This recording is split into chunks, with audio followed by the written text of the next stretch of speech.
तो वहीं विश्व हिंदू परिषद के सदस्य विनोद बंसल ने महंत नरेंद्र गिरी के निधन पर दुख जताया। इस दौरान उन्होंने कहा कि महंत जी के निधन सभी के लिए अपूरणीय क्षति है। इसके साथ ही और क्या कुछ कहा उन्होंने, आइए सुनवाते हैं आपको।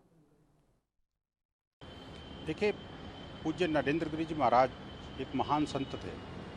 वो निरंजनी अखाड़े के श्रीमंत थे ही और बाघंबरी गद्दी के भी पीठाधिपति थे और जो अखाड़ा परिषद है उसके वो अध्यक्ष थे। अनेक अखाड़ों को वो संचालित कर रहे थे। पूज्य संतों का और खासकर उनका हिंदू समाज पर विशेष कृपा रही है। उनका अचानक आकस्मिक जो ब्रह्मलीन होना विश्व हिंदू परिषद और हिंदू समाज के लिए एक अपूरणीय क्षति है। हम सब उनके भक्तों, शिष्यों और परिकरों की प्रभु उनको वो दुख सहन करने की सामर्थ्य शक्ति प्रदान करे, यही हम प्रार्थना करते हैं। साथ ही साथ हमें आशा है कि उनके दिखाए हुए मार्ग पर संपूर्ण समाज और ये भारत के लोग चलेंगे। हमें लग रहा है कि पूज्य महाराज जी जो उन्होंने दर्शन दिया हिंदू समाज को, उस दर्शन को हम सब लोग आगे बढ़ाएंगे और हिंदू समाज के कल्याण के लिए, राम जन्मभूमि के लिए भी उन्होंने काम किया।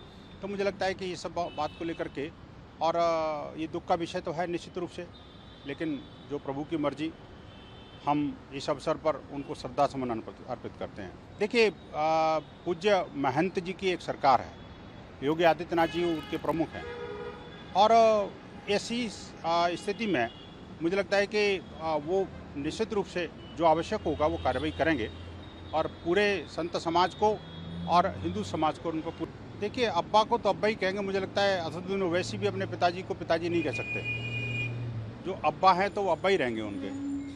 अगर मैं कह दूं उनको कि आप पिताजी बोलो तो फिर वो बोलेंगे कुछ न कुछ। उन्होंने तो बोलना ही है।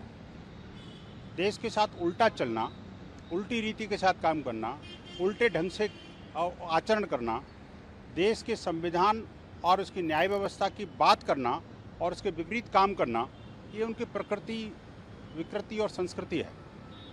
मुझे लगता है कि उनको अपना आत्मचिंतन करना चाहिए और अपने जिहादी बंधुओं को समझाना चाहिए कि आखिरकार क्यों तालिबानियों का साथ दे रहे हैं, क्यों आईएसआई में भर्ती हो रहे हैं, आखिरकार कौन सी मानसिकता है जो लव जिहाद की तरफ प्रेरित कर रही है, आखिरकार क्यों है कि जो देश के बढ़ती जनसंख्या पर अगर कोई लगाम लगाने की कोशिश कर रहा है तो उसका विरोध करते हैं, आखिरकार क्यों नहीं मुस्लिम बेटियों की सुरक्षा के लिए, उनके मानवाधिकारों के संरक्षण के लिए आवाज़ उठाते, 3 तलाक पर मौन हो जाते हैं और जो हलाला है, हलाला जैसी कुप्रथा, मैं कहूँगा कि वैश्यावृत्ति की तरफ महिलाओं को झोंकने की जो प्रवृत्ति है इस्लाम की, उसके प्रति क्यों नहीं बोलते भाई?